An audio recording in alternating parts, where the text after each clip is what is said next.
Hey guys, welcome back to another video. So you know that Supreme Court ruling? Yeah, the one that makes it more difficult for federal agencies to write up regulations that affect individuals and businesses? Well, it looks like some senators have decided that this is unacceptable and are trying to overturn it. So let's chat about it. Ready? Let's go!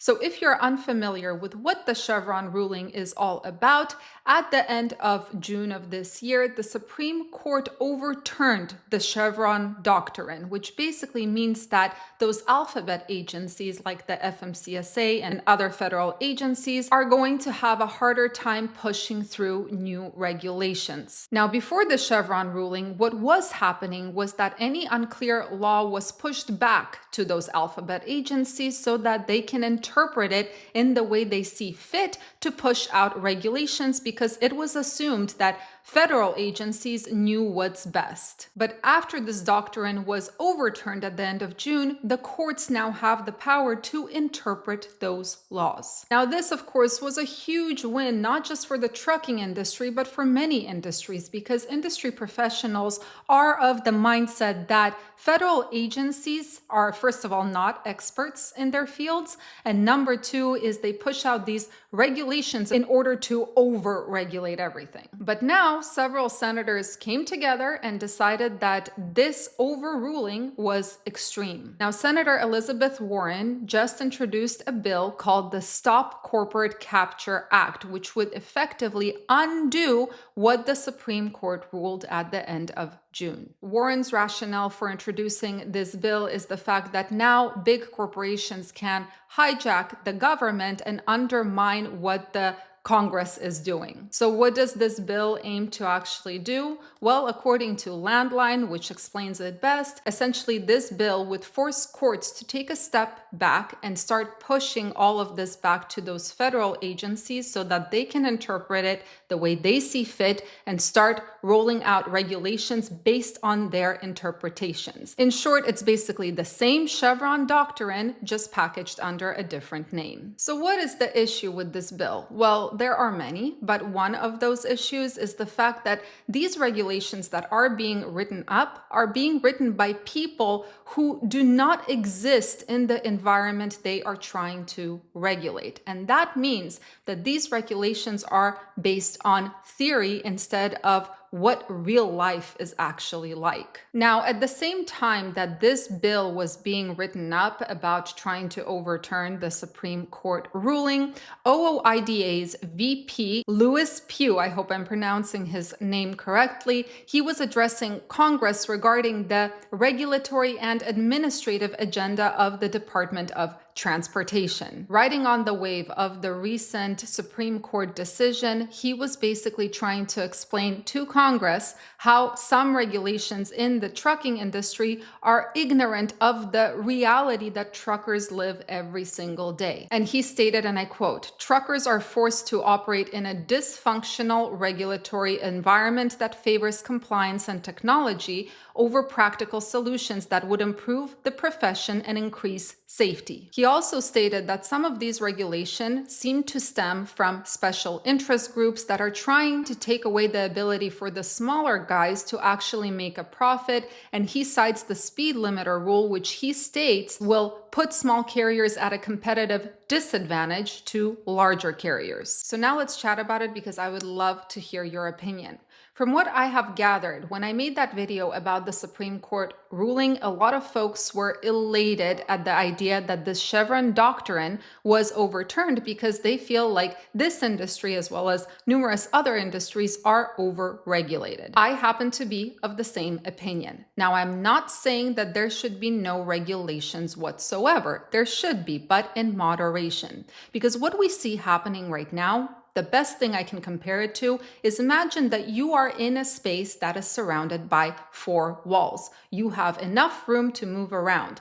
These regulations are making the walls close in until finally the space becomes so small that you're stuck You can't move, you can't even breathe. And the worst part is many of these regulations are either unnecessary or overcomplicated. And something we should remember is that overregulation, it does kill innovation. And I speak from experience because I happen to live in a state that is overregulated, California. What I see every single day is California coming out with new rules and regulations that businesses have to abide by. And because of all these hoops that businesses now have to jump through to be considered legal in California, what I see is businesses are just simply leaving this state. To top it off, overregulation can lead to much bigger issues than a lack of innovation. We, for example, we small carriers, we will never be able to compete with the big boys like JB Hunt, Knight Swift, Martin Transportation,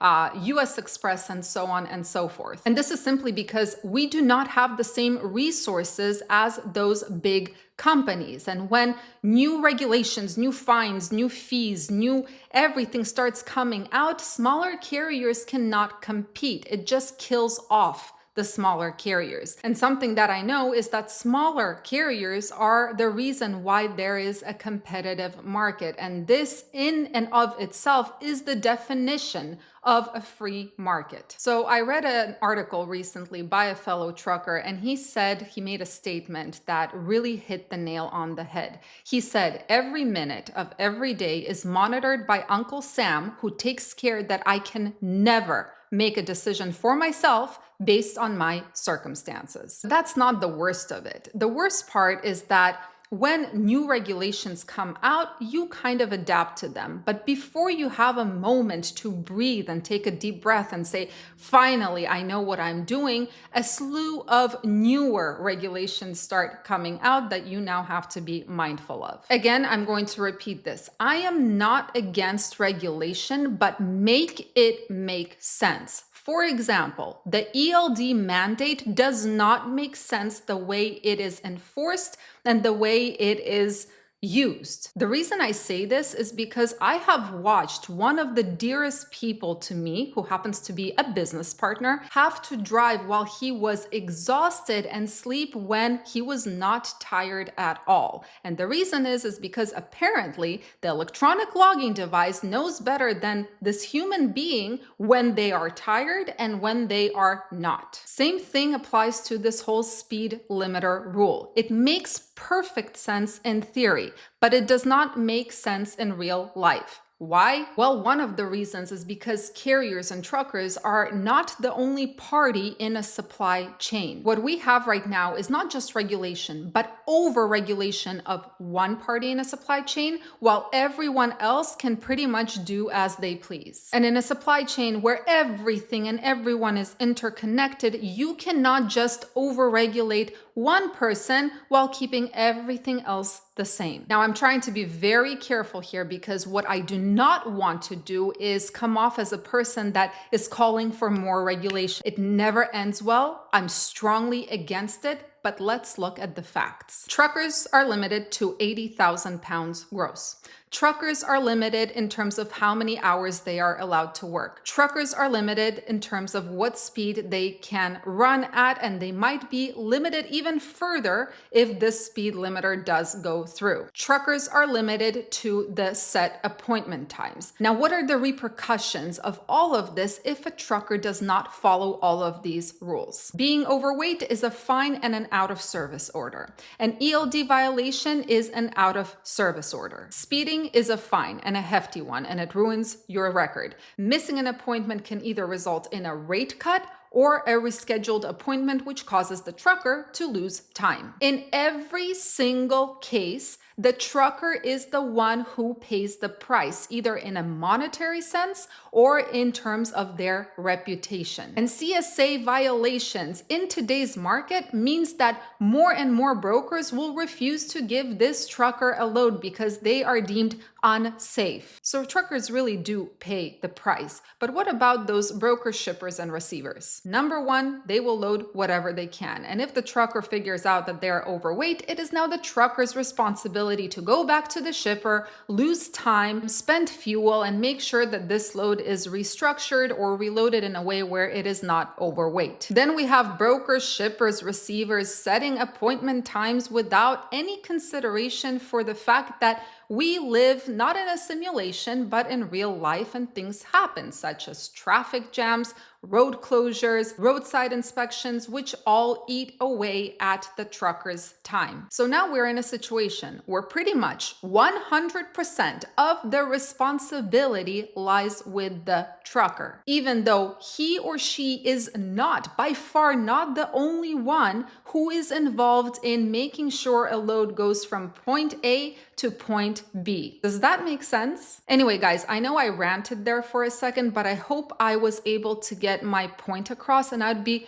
really curious to hear what you think about this whole situation. I'm just trying to make sense of things that are really not making sense at the moment. So yeah, anyway, guys, thank you so much for joining me today and watching. I hope you have a fantastic weekend, and please stay safe, stay healthy, and keep learning. See you in the next video.